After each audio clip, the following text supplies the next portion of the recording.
If Christopher Morel doesn't play third base, does that mean Matt Chapman is the Cubs' answer to the hot corner? Or is Matt Chapman the answer if the Cubs don't get Cody Bellinger? We're going to talk about that.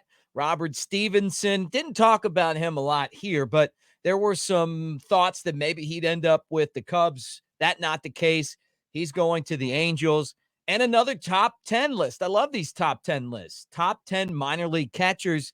And the Cubs have a guy on there, except the problem is he's a hitter. He's not a catcher yet. So the Cubs are hoping that he develops into that, but he can really swing it. Very smart baseball guy. We're going to talk about that as well. Thanks for hanging out with us on the Cubs baseball channel. Like and subscribe. Give us a thumbs up. I know a lot of you guys have, and I appreciate all of you for being here. And if you haven't yet, then do it. Go Cubs. Let's get this thing started.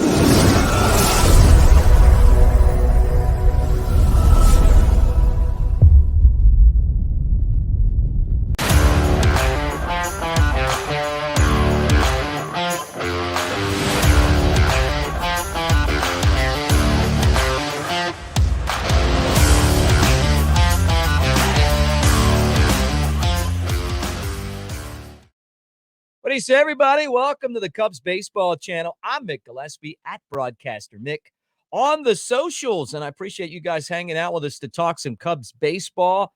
No, it's Monday, not always the best day of the week, but make the best of it because I think this is going to be one of those interesting weeks to follow the Cubs. Kind of quiet last week.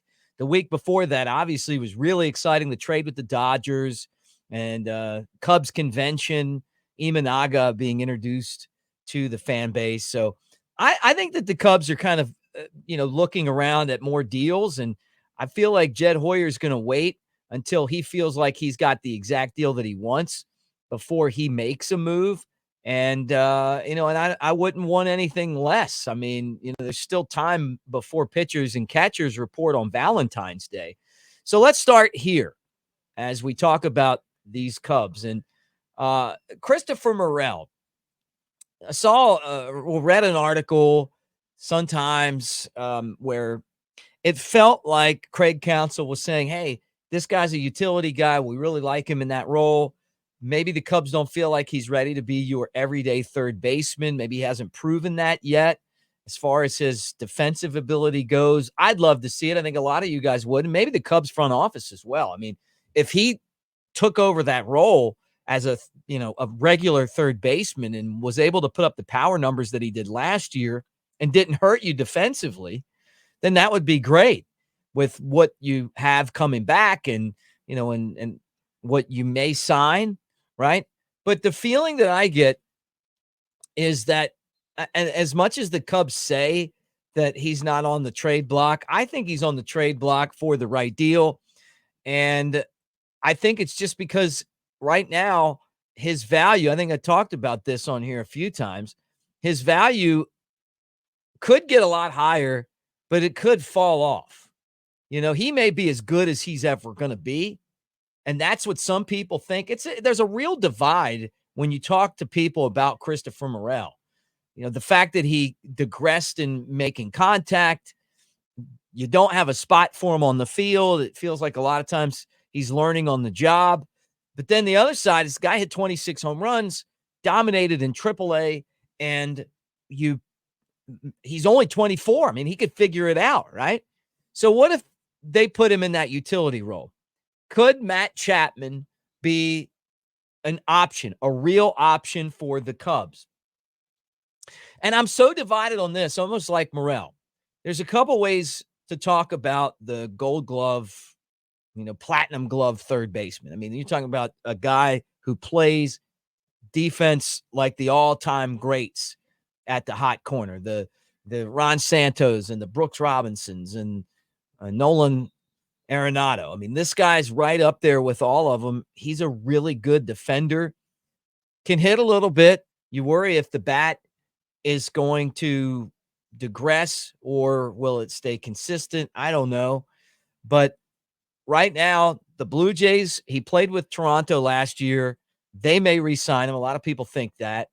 The Giants would love to have him, put him over at third base. They could sign him. And then the Cubs.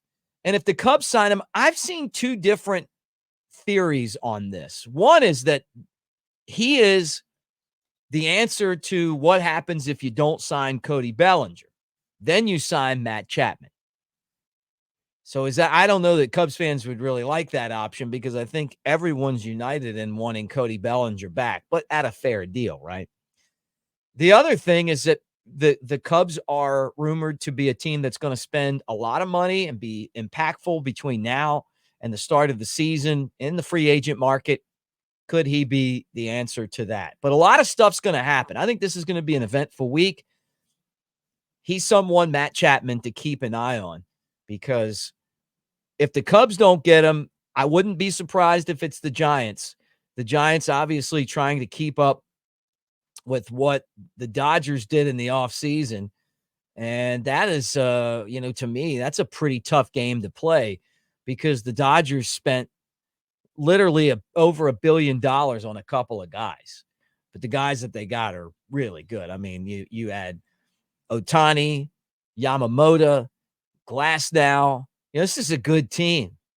They got the guy from Seattle on top of it, Hernandez. I mean, they're ready to come in and do some damage there. So if you're the Giants, that's your arch rival. It'd be like the Cardinals doing that, and you got to see them all the time. And your fan base is begging you to make some moves. So, Chapman could be a guy who comes in and helps them out. Or maybe he's an option for the Cubs. I think the Cubs are still in this one. One that I thought that the Cubs were interested in, would have liked to have had, but I never felt like they were going to sign him, is right-hander Robert Stevenson. You know him from the Pirates, and then he went to Tampa Bay last year and was fantastic.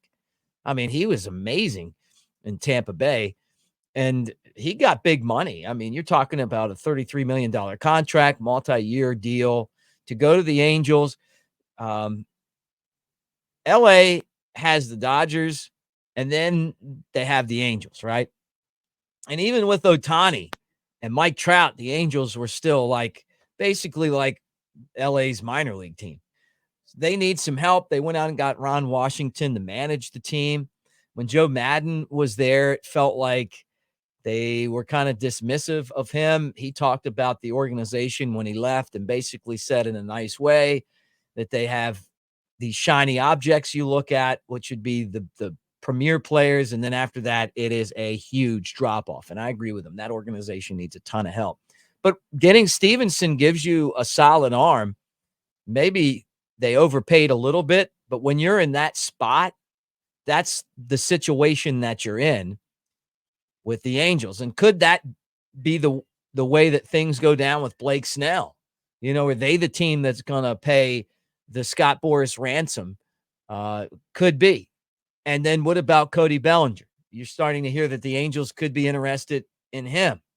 I don't know that the Angels would want to take another risk on a long-term contract on a guy that had a couple of bad seasons. But maybe they do. I don't know. The Cubs would certainly do that. But that's after what he was able to do for the Cubs last year. So we'll keep an eye on that. But the Angels make a move after getting Ron Washington, and I think all of us just like Ron Washington. He's just like the ups and downs and everything that goes with it. He's just a person that you cheer for. But it's going to be interesting to see how things go for him this year. One of the well-liked baseball guys, and great guy to have in your organization. All right, talking about organizations, here's the list.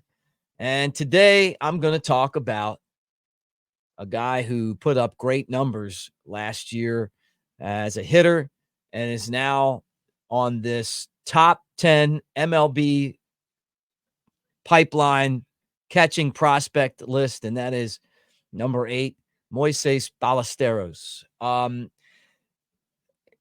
He's not going to be in the big leagues. And for you guys, anytime soon. Now, for you guys who were like, why do we keep signing all of these minor league, catchers, these 4A guys? I got some time in the big leagues and I got some time in the minors, mostly in the minors, but some in the big leagues.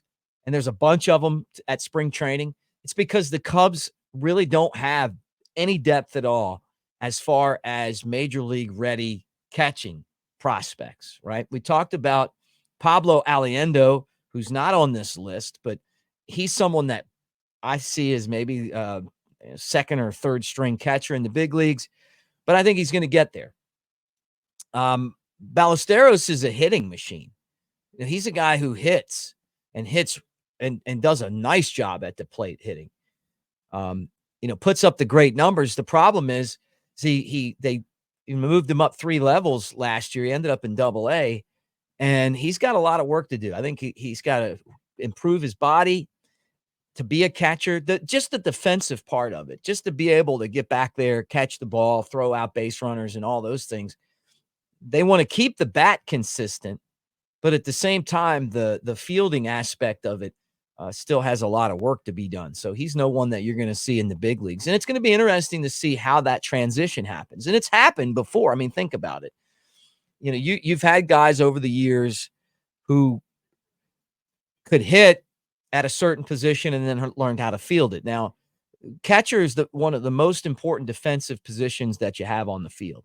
So you want someone that you can count on back there. So for Ballesteros to be a guy who really makes a push for the major leagues, it's going to be one of those summers for him where he's grinding it out behind the plate, and he's got to continue to hit as well. But the hitting's there. Got as good of a getting on base guy as there is. It's just the weight, the balance, the throwing, all of the things that go along blocking with catching. And the way that they do things now is, you're a 19-year-old that that has a lot of work to do, but because you hit, they'll just move you up, but eventually you got to figure out how to do it. So I think that's where he's at right now, but still cool that he's on the list. And hopefully this summer's the year where he pulls the Wilson Contreras, where he just has it all come together and he pushes himself by the end of the season or early next year to be someone that the Cubs pay attention to. And what's really good for him is that he's in a position where there's not a lot of competition. It's not like first base where you traded for Matt Bush, you got Matt Mervis, and then you got Hayden McGarry, and you're all minor leaguers, and you all want a shot at the big leagues. Probably be Bush that starts there. But, this is one where it's like, hey, I don't think that they look at anyone right now and say, it's your job. And you got Yan Gomes in the big leagues, who's an older guy. And so Amaya's up there as well. And I think they, just by the amount of backups that they, have invited to camp, maybe they're not sold on him either. And I'm kind of with them in that boat. I'd love to see him make a big jump as well this year. All right, so that's where we are right now. And by the way, MLB Pipeline, they do a good job. Love their lists. You guys get in the comments section. Tell me what you think. Big week. Hopefully some things will start to happen. Stephenson signing. There's still a lot of free agents out there. But I think that agents like Scott Boras are going to have to start getting serious about taking deals. And I think that's what's going to start happening. I think it's that time of the year where you got to make a move. Hey, let me tell you about a move that you guys got to make. If you're a collector, if you like Cubs memorabilia, go to the Tennessee Smokies team store, smokiesbaseball.com/store. They've got it all there, including autographs of some of the great Cubs prospects, game-worn jerseys. They've got Cubs gear, Smokies gear, all of that at the Tennessee Smokies team store, smokiesbaseball.com/team store. We'll talk to you tomorrow unless something else breaks. Go Cubs, everybody.